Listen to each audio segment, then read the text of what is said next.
Very good morning to all. कैसे हैं my dear students. मैं आपकी होस्ट और दोस्त अलका दीक्षित लेकर आई हूँ आज आपके लिए कंप्यूटर नेटवर्क लेक्चर सीरीज में important topic protocols, standards and data communication.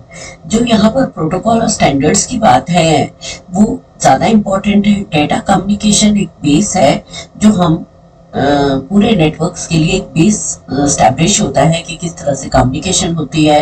लेकिन स्टैंडर्ड से क्वेश्चन पूछे जाते हैं, प्रोटोकॉल्स हमें पता होने चाहिए।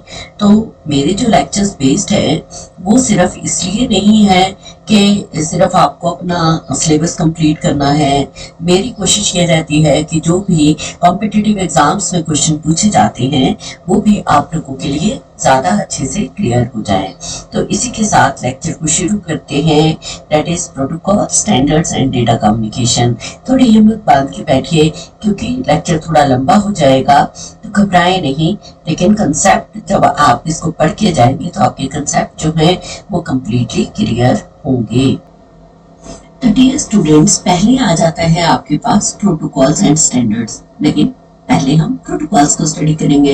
तो प्रोटोकॉल होता क्या है? आपने सुना होगा, ये टर्म सुनी होगी कई लोगों से, नहीं ये हमारे कंपनी के प्रोटोकॉल में फिट नहीं होता, हमें प्रोटोकॉल्स को ओबे करना पड़ता है। तो वही काम यहाँ पर भी होता है। जब भी कोई कम्युनिकेशन स्टैब्लिश होती है, चाहे वो गवर्नमेंट ऑर्गेनाइजेशन हो, चाहे कोई बिजनेस हो, चाहे कोई भी पार्ट हो, लेकिन वहां पर क्या होते हैं, कुछ सेट ऑफ रूल्स होते हैं। इवन घरों में भी कुछ ना कुछ रूल्स होते हैं। जैसे हम बड़ों का कहना ना माने तो हम वो काम नहीं कर सकते।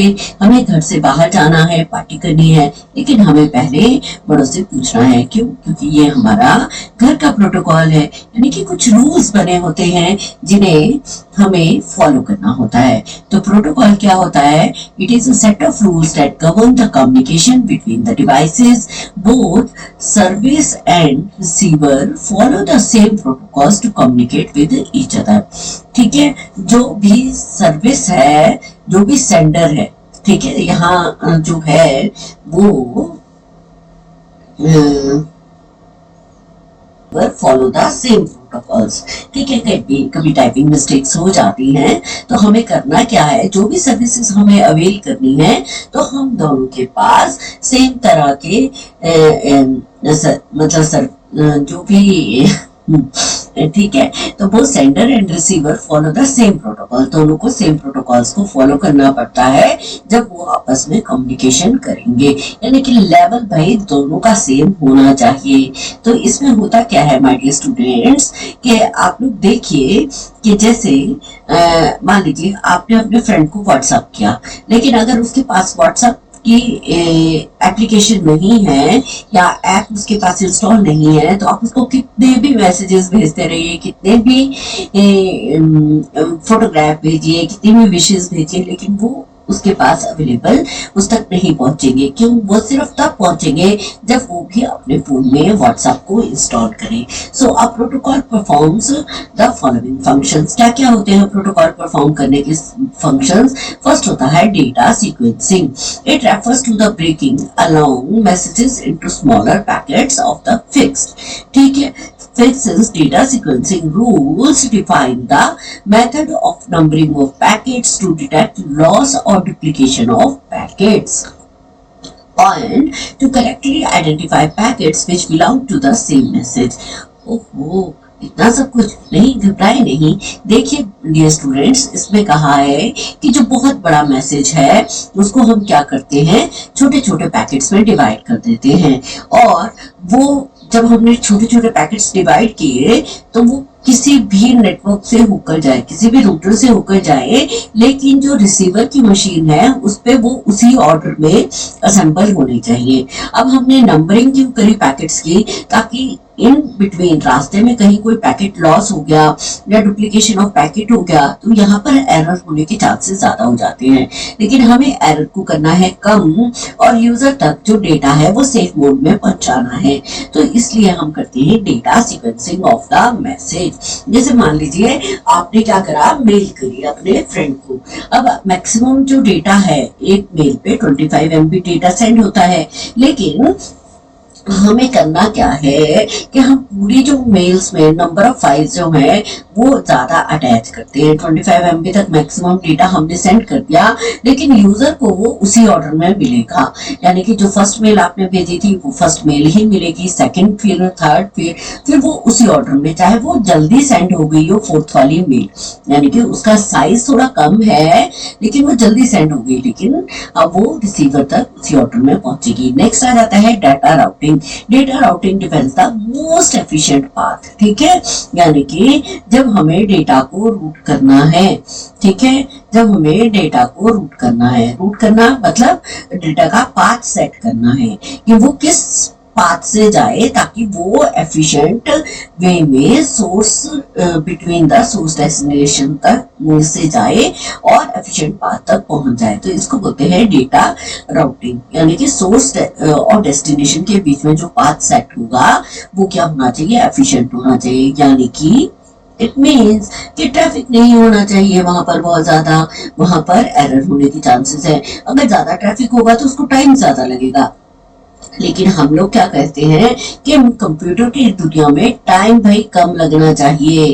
तो टाइम कम लगना चाहिए तो वो जल्दी से पैकेट तभी पहुंचेगा जब हम उसका रूट सेट करेंगे। नेक्स्ट है data formatting. Data formatting means data को फॉर्मेट करना।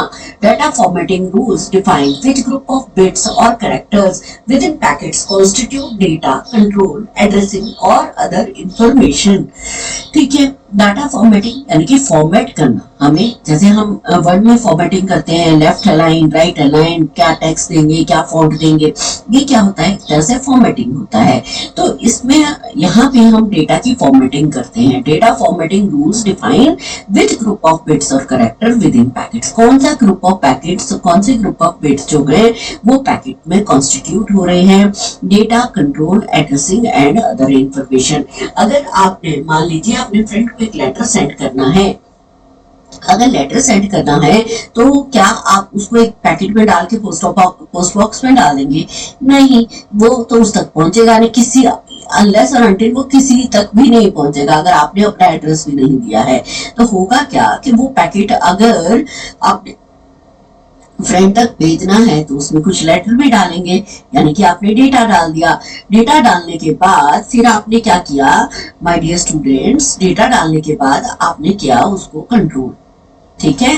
डेटा डालने के बाद पहले डाटा डाल दिया, यानी कि आपने लेटर डाल दिया अपने लिफाफे में, फिर करा उसको कंट्रोल, यानी कि आपने उसको कंट्रोल किस तरह से कहा, जैसे आपने उस पर एड्रेसिंग कर दी, मतलब आपने अपने फ्रेंड का एड्रेस लिखा, पिन कोड लिखा, जो भी इंफॉर्मेशन थी फोन नंबर लिख दिया, और साथ में ही यही एड्रेस एट द एंड आपने अपना भी लिखा है उसी लेटर पे। तो एक तरह से फॉर्मेटिंग करती है कि कितने group of bits of character जो है वो इसमें जा रहे हैं, डेटा क्या है, कंट्रोल क्या है, एड्रेसिंग क्या है। इस तरह से हम डेटा की फॉर्मेटिंग करते हैं, यानी कि कितने नंबर ऑफ बिट्स हम पर कैरेक्टर जो है वो सेंड करेंगे, ठीक है। नेक्स्ट आ जाता है फ्लो कंट्रोल। फ्लो कंट्रोल का मतलब ये होता है डियर स्टूडेंट्स कि a communication protocol also prevents a fast sender from overwhelming a slow receiver। जो सेंडर है वो क्या होना चाहिए, वो फास्ट है, ओके। अब मान लो सीपीयू जो है उसकी स्पीड बहुत फास्ट है, लेकिन हमारे प्रिंटर की स्पीड जो है वो बहुत कम है। यानी कि सेंडर जो है वो बहुत फास्ट है लेकिन रिसीवर जो है वो बहुत स्लो है। तो it ensures the resources sharing and protection against traffic congestion.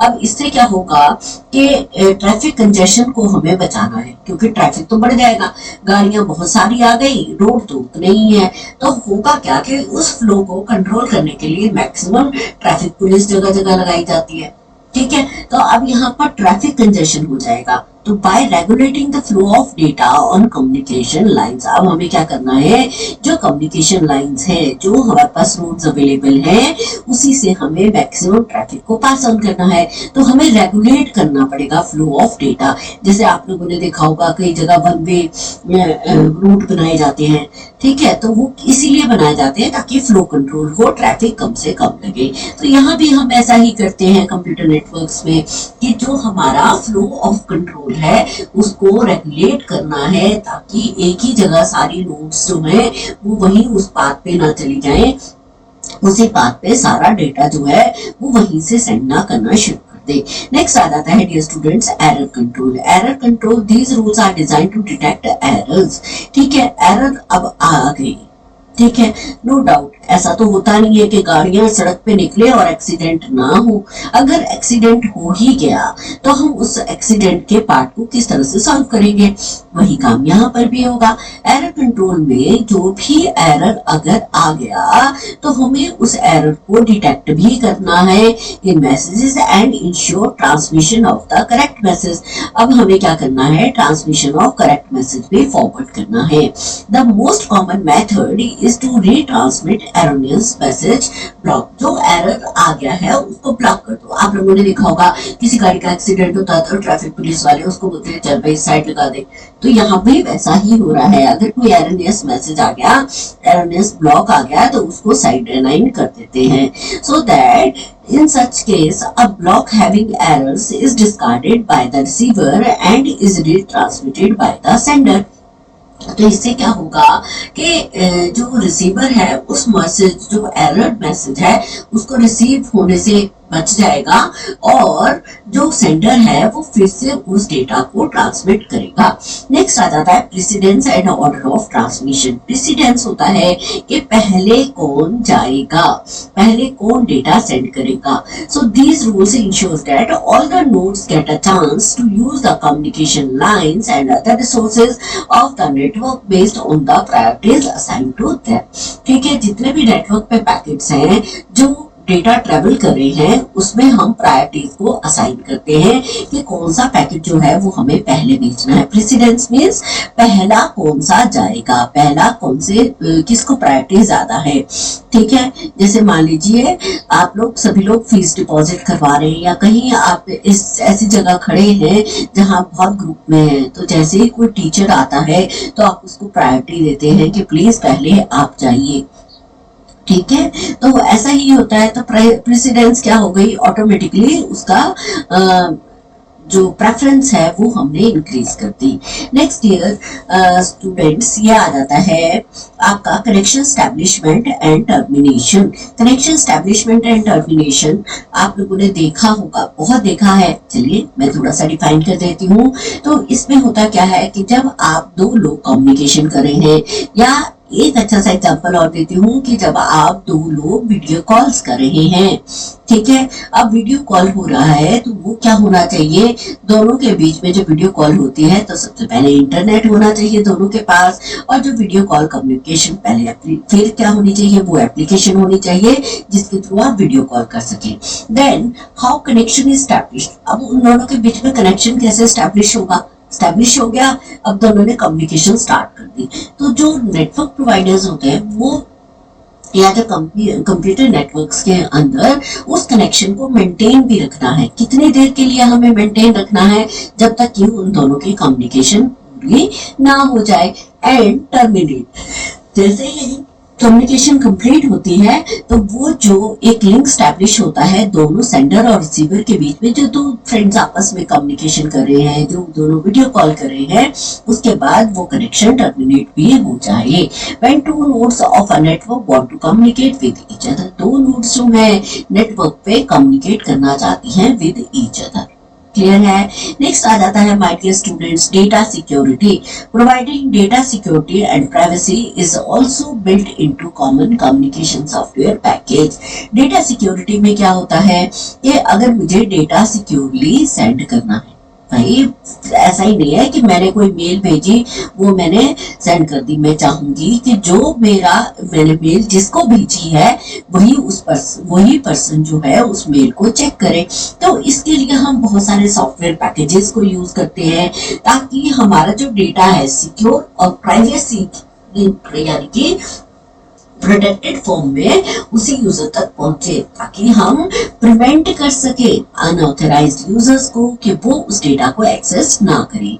So next आ जाता है लॉग इंफॉर्मेशन। लॉग इंफॉर्मेशन में आ जाता है कि सपोज कितने जो यूजर्स हैं, ठीक है, इवन जैसे गूगल भी आपका पूरा लॉग रखता है, यूट्यूब आपका पूरा लॉग रखता है कि आपने लेटेस्ट कौन कौन सी चीजें चेक करी। इसी तरह आपकी जो वेबसाइट्स होती है, अमेजन है, फ्लिपकार्ट है, मोस्ट ऑफ द साइट्स, ये तो बहुत मेन पॉपुलर साइट्स हैं जिसमें आप सभी लोग एक्सेस करते होंगे इन साइट्स को। लॉग इन्फॉर्मेशन तो वो भी प्रॉपरली चेक करते हैं कि यूजर कब कब आपके पास आया, उसने क्या चीजें एक्सेस करी। तो यहाँ पर भी लॉग इन्फॉर्मेशन जो है, several communication software are design to the log information which consists of all jobs and the data communication tasks have taken place। ठीक है, यहाँ पर क्या होगा कि जितने भी जो जॉब्स हैं वो क्या होगी, उसका कब कब वो प्लेस हुई, कब किसने मेल किया, कितना डेटा कंज्यूम किया।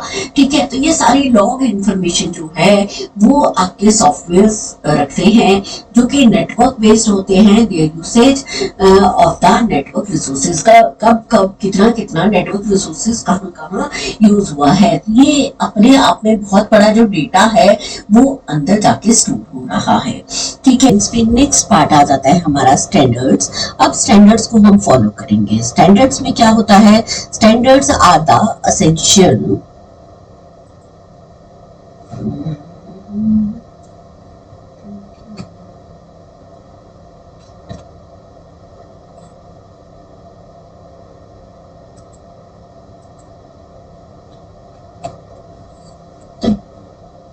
तो डियर स्टूडेंट्स, प्रोटोकॉल स्टैंडर्ड कोई हम प्रोडक्ट खरीद के लाते हैं, ठीक है, चाहे वो खाने का प्रोडक्ट है यानी कि टेबल्स हैं, या हम कोई ब्रांडेड जीन्स खरीदते हैं, ब्रांडेड सूट खरीदते हैं, ब्रांडेड कोई इलेक्ट्रॉनिक्स खरीदते हैं, तो उसको कहीं ना कहीं सर्टिफाई किया जाता है। यानी कि जो उसमें कंपोनेंट्स हम यूज कर रहे हैं या जो हम इंग्रेडिएंट्स यूज कर रहे हैं खाने में, या हम कहें कि जो हम इलेक्ट्रॉनिक कंपोनेंट्स यूज कर रहे हैं, या हम कहें कि जो हम फैब्रिक यूज कर रहे हैं, उसमें भी डिफाइंड होता है। आप लोगों ने ब्रांड देखा होगा, इट मीन्स कि वहां पर कोई ना कोई स्टैंडर्ड मेंटेन किया जाता है।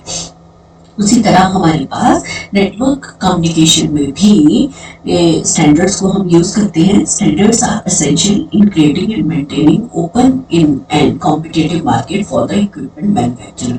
आपके पास जीन्स जो है, मान लीजिए अगर आपके पास जीन्स है वो 2000 में भी मिल रही है, ठीक है, और वही जीन आप 5000 की भी खरीद रहे हो और वही जीन आपको 200 की भी मिल रही है, तो एक पर्सन जो है वो 5000 क्यों लेना चाह रहा है, 5000 की जीन क्यों लेना चाहता है।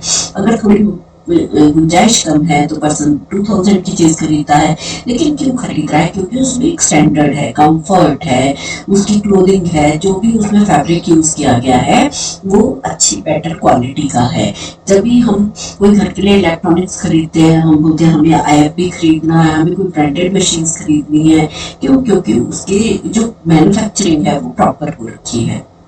स्टैंडर्ड्स क्या करते हैं, स्टैंडर्ड हमें करते हैं जो भी मैन्युफैक्चरर्स हैं, वेंडर्स हैं, गवर्नमेंट एजेंसीज हैं, उन सबको गाइडलाइंस प्रोवाइड करती है and other services providers to ensure the kind of interconnectivity necessary in today's market and in international communication. जो भी इंटरनेशनल कम्युनिकेशन है, उन लोगों के बीच में इंटरनेट कनेक्टिविटी या इंटरकनेक्टिविटी किस तरह से है, मार्केट में वो किस तरह से लाई करते हैं, तो वो सारे स्टैंडर्ड्स जो है वो क्या है, एक तरह से गाइडलाइंस है, एक रूल्स है जिसके अंडर कोई भी जो है मार्केट में अपनी कंपटीशन की स्टेबिलिटी को बना के रखता है, अपनी जो प्रोग्रेस है उसको बढ़ा सकता है। Data communication standards fall into two categories, दो कैटेगरीज में होते हैं।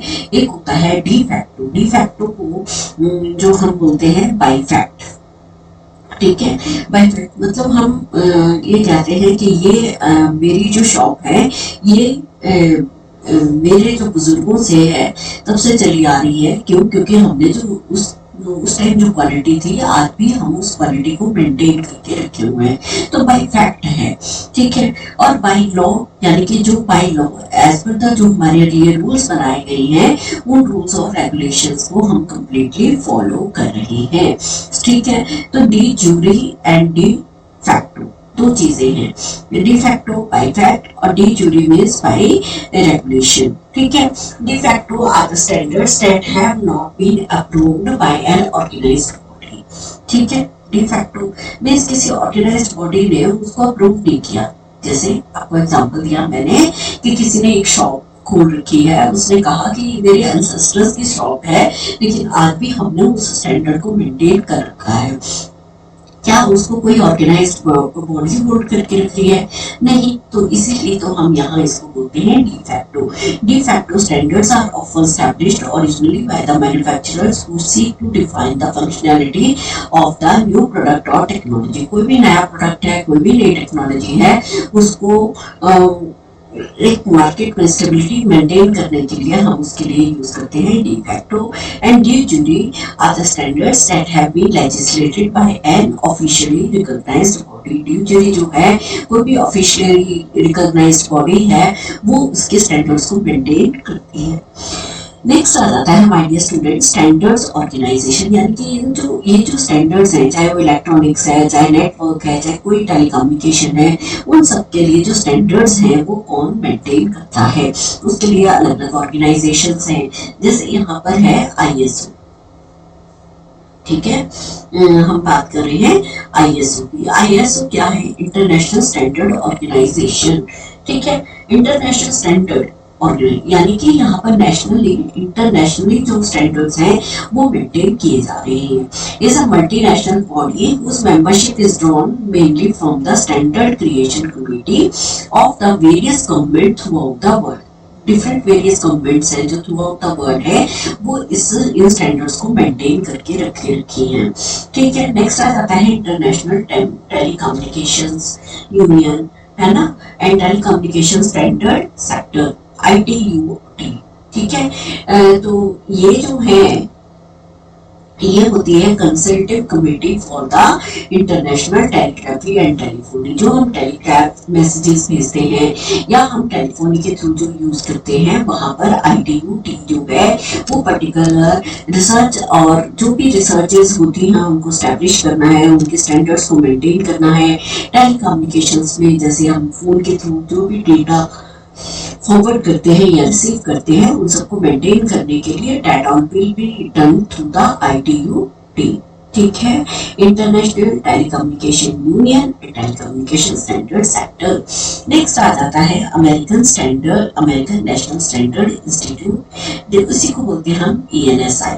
It is completely private, non profit corporation and not affiliated with the US federal government. ENSI जो है वो नॉन फेडरल है, ठीक है, प्राइवेट है, कंप्लीटली प्राइवेट है। जैसे हम आप लोगों ने देखा होगा कोई सी प्रोग्रामिंग है, ठीक है, अब उसने कोई प्रॉफिट तो कमाना नहीं है, लेकिन वो कहता है कि प्राइवेट ऑर्गेनाइजेशन है, लेकिन वो भी क्या बोलती है, अमेरिकन नेशनल स्टैंडर्ड्स को वो फॉलो करती है, ठीक है। नेक्स्ट आ जाता है institute of electrical and electronics engineers IEEE।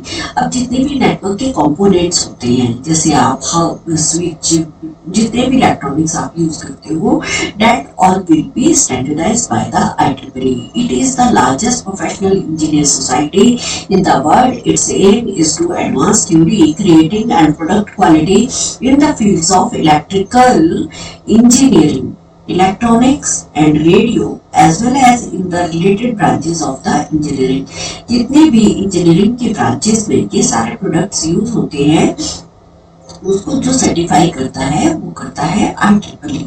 As one of its goals, the IEEE oversees the development and adoption of the international standards for computing and communication। अब ऐसा नहीं है कि जो सी प्रोग्राम मैं यहाँ रन करूंगी वो अमेरिका वाले सिस्टम्स पे रन नहीं होगा। क्यों? क्योंकि सबके लिए सेम ही स्टैंडर्ड्स जो है वो मेंटेन किए जाते हैं, या जो हम यहाँ यूज हो रहा है या जो रूटर यहाँ यूज हो रहा है वो वहाँ रूटर यूज ही नहीं होगा, ऐसा नहीं होता, ठीक है। नेक्स्ट आ जाता है electronical industries association. Electronic industries association जो है, it is non profit organization. ये भी जो है वो आपकी नॉन प्रॉफिट ऑर्गेनाइजेशन है, devoted to the promotion of electronics manufacturing concerns. Electronic manufacturing concerns के लिए हम यूज करते हैं, जो भी हम इलेक्ट्रॉनिक आइटम्स यूज करते हैं वो EIA के अंडर जो है वो डिफाइंड होती है। Its activities include public awareness, education and lobbying efforts in addition to standard development. Standard development के लिए भी हम इलेक्ट्रॉनिक इंडस्ट्रीज में भी इसको यूज करते हैं। अब आ जाती है बहुत सिंपल सी बात, डाटा कम्युनिकेशन। डाटा कम्युनिकेशन जो है वो एक्सचेंज है between the two devices. Suppose यहाँ पर क्या है हमारे पास, मान लीजिए ये है मेरे पास सेंडर और ये है रिसीवर, ठीक है। इसका जो कंटेंट है वो आपको इजीली अवेलेबल हो जाएगा। अब जब दो लोगों ने आपस में कम्युनिकेशन करनी है तो इन दोनों के बीच में क्या होना चाहिए, मीडिया होना चाहिए, ठीक है। इसको बोल देते हैं हम मीडिया, ठीक है। सेंडर क्या करता है, सेंडर डेटा को सेंड करता है और रिसीवर क्या करता है, रिसीवर डेटा को रिसीव करता है। यानी कि इन दोनों ने आपस में क्या कम्युनिकेशन करनी है, यानी कि कोई ना कोई मैसेज जो है वो ट्रांसफर करना है, ठीक है। तो फर्स्ट आ जाता है कंपोनेंट्स ऑफ डेटा कम्युनिकेशन जो है, फर्स्ट है आपके पास मैसेज। नेक्स्ट आता है सेंडर। सेंडर क्या है, सेंडर जनरेट्स द सिग्नल और message to the receiver. Next आता है रिसीवर। रिसीवर क्या करेगा, जो भी डेटा है डिफरेंट लोकेशन पे कहीं भी है तो वो डेटा को रिसीव करेगा। फिर आ जाता है मीडियम, यानी कि अगर मैंने आप दोनों आपके साथ कोई कम्युनिकेशन करनी है तो सबसे पहले मुझे टॉपिक पता होना चाहिए कि मैंने आप लोगों को बताना क्या है, ठीक है। वो हो गया मेरा मैसेज, मैं सेंडर हूँ, आप रिसीवर हैं। नेक्स्ट क्या आ जाता है, रिसीवर आ गया और फिर आ गया मीडियम, ठीक है। यानी कि कौन सा मीडिया है, अब मैं आपको जो डेटा भेज रही हूँ थ्रू यूट्यूब इलेक्ट्रॉनिक मीडियम के थ्रू आपको डेटा जो है वो ट्रांसफर किया जा रहा है, लेकिन आप उसको फोन पे देखेंगे, आप उसको अपने सिस्टम पे देखेंगे तो कोई ना कोई मीडिया जो है आप उसको यूज करेंगे। साथ में ही मैसेज के लिए हमें क्या चाहिए, मीडिया के साथ साथ इस मीडिया को हम ये भी बोल सकते हैं कि जो लैंग्वेज है, ठीक है। अगर आपको इंग्लिश समझ आती है तो आप इंग्लिश में समझेंगे, अगर आपको हिंदी समझ आती है तो आप उसको हिंदी में इजीली समझेंगे। नेक्स्ट आ जाता है प्रोटोकॉल, यानी कि जो भी कम्युनिकेशन होगी वो किसी न किसी प्रोटोकॉल के अंदर होगी, यानी कि सेट ऑफ रूल्स के अंदर ही मेरा जो डेटा है, मैं एनालॉग सिग्नल्स भेज रही हूँ आपको, ये मशीन जो है वापस इसको डिजिटल में कन्वर्ट करेगी और फर्दर फिर ये आपको ट्रांसमिट हुआ जाएगा, ठीक है। अब इसी प्रोटोकॉल्स के अंदर प्रोटोकॉल परफॉर्म फंक्शन क्या करते हैं, डेटा सीक्वेंसिंग करते हैं, यानी कि लॉन्गर मैसेजेस को छोटे छोटे सेम टाइप के पैकेट्स में डिवाइड कर देते हैं। डाटा रूटिंग क्या होता है कि मोस्ट एफिशिएंट पाथ जो है मुझे सोर्स और डेस्टिनेशन के बीच में फाइंड करना है। डेटा फॉर्मेटिंग क्या होता है, डेटा फॉर्मेट यानी कि जो फॉर्मेट है कितने नंबर ऑफ बिट्स जो या कैरेक्टर्स जो है वो हम एक डेटा पैकेट्स में डालेंगे, उस वो किस तरह से कंट्रोल किए जाएंगे, किस तरह से उनकी एड्रेसिंग होगी, सो दैट द रिसीवर जो है वो पूरे डेटा को रिसीव कर सके। नेक्स्ट आ जाता है फ्लो कंट्रोल। फ्लो कंट्रोल में होता है कि communication protocol also promotes the fast sender, ठीक है। फ्लो कंट्रोल मैंने आप लोगों को बताया था कि सेंडर जो है वो स्पीड में डेटा भेज रहा है और रिसीवर की उतनी स्पीड नहीं है, तो कोई ना कोई ऐसा मैकेनिज्म होना चाहिए उन दोनों के बीच में कि सेंडर का डेटा जो है अगर वो स्पीड से भी भेज रहा है लेकिन रिसीवर उसको कहीं ना कहीं स्टोर कर ले। जैसे प्रिंटर जो है वो इतनी स्पीड नहीं होती है लेकिन सीपीयू है बहुत स्पीड से कमांड जो है उसको भेज देता है, लेकिन प्रिंटर के पास क्या होती है फ्लो कंट्रोल करने की कि वो बफर पे उस डेटा को स्टोर कर लेता है। नेक्स्ट आ जाता है dear students error control. Error control क्या करता है, detect errors in messages. Messages में जो भी एरर्स है उनको डिटेक्ट करेगा and to ensure transmission of the correct messages, और इंश्योर करता है कि ट्रांसमिशन जो हो भी मैसेजेस की वो करेक्टली होनी चाहिए। The most common method is to retransmit erroneous message blocks. In such a case a block having error is discarded. अगर किसी ब्लॉक में कोई एरर है तो हम उस पूरे के पूरे पैकेट को डिस्कार्ड करेंगे, पूरे मैसेज को डिस्कार्ड करेंगे, या हमारे पास कोई ऐसी मैकेनिज्म है कि रिसीविंग एंड पे भी हम उस एरर को चेक करके क्या हम उसको करेक्ट कर सकते हैं। तो ये सारे मेथड्स होते हैं जिसमें आप प्रेसिडेंस को डिफाइन करते हैं, जैसे सेंडर है उसने सेट ऑफ रूल्स को फॉलो करके जो है वो डेटा यहाँ पर भेजा। अब जितने भी रूल्स हैं वो प्रोटोकॉल्स के अंडर होंगे। सेंडर ने डेटा भेजना चाहता है वो किसी ना किसी मीडियम को यूज करेगा। यहाँ पर क्या है, दिस इज मीडियम, ठीक है, मीडियम है और जो भी सेंडर है और रिसीवर है वो रिसीव करेगा कोई भी डेटा अंडर सम प्रोटोकॉल्स के अंडर ही। ठीक है, तो आई होप आपको ये पार्ट समझ आया है। कनेक्शन एस्टैब्लिशमेंट और टर्मिनेशन करनी है, डाटा की सिक्योरिटी करनी है और लॉग इन्फॉर्मेशन जो है कब किसने कौन सा डेटा एक्सेस किया, कितना यूज किया, कितना नहीं यूज किया, ये सारी इन्फॉर्मेशन जो है वो लॉग इन्फॉर्मेशन में स्टोर होती है। ठीक है, सिक्योरिटी में कोई भी अनऑथराइज्ड यूजर जो है डेटा को एक्सेस नहीं कर सकता। I hope my dear students मैं आपको अपना मैसेज क्लियर करने में सफल रही हूँ।